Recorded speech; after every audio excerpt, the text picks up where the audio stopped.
Icons of rock and roll grace the walls as thousands of fans gather tonight for a free exhibit. But here was the real draw, an outdoor concert featuring Moby. Hal Eisner is live in Century City and can tell us all about the traffic jam, the lines, and a lot of happy people going home now.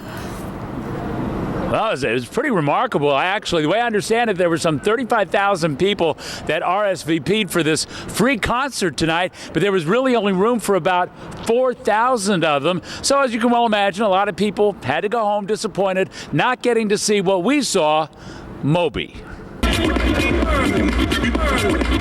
4,000 people getting a free concert from electronic artist Moby. But it wasn't just the love of his music that got all these fans here. It was, for some, the fact that it was free. Well, that's one of the big reasons, but of course for the concerts and the photography. The new photography exhibit, Who Shot Rock and Roll, at the Annenberg Space for Photography. The Annenberg and KCRW sponsoring the concert.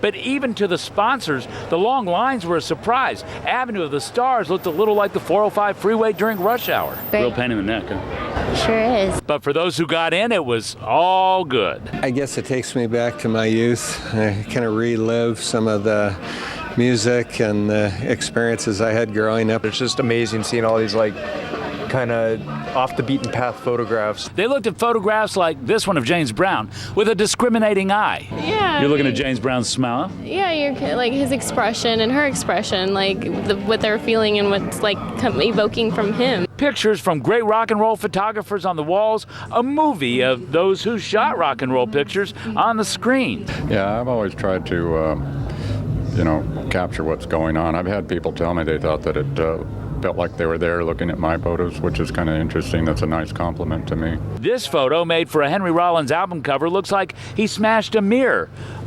Says photographer Ed Culver. He did it. I actually broke the mirror. I put tape all across the mirror, and I broke the mirror, and then I cleaned it, and I brought Red India ink with me, and I set it up and did the shot. A shot now hanging in a museum exhibit with a whole lot of others, like these of Jimi Hendrix. Some people kind of remember who he was. Who was Jimi Hendrix? He was back in the 70s, right? But for at least this youngster, this is why history exhibits are a good thing. Who's Jimi Hendrix? He's an astronaut. No, he wasn't. I know better than that. He was the first rock and roll artist I ever saw live in a concert. Anyway, as far as free concerts, there are two more, one next Saturday night and one on the 4th of August. And as far as this photo exhibit here at the Annenberg, that continues free until October the 7th. Laura? Oh, we love this rock star stuff. Thank you, Hal. A whistleblower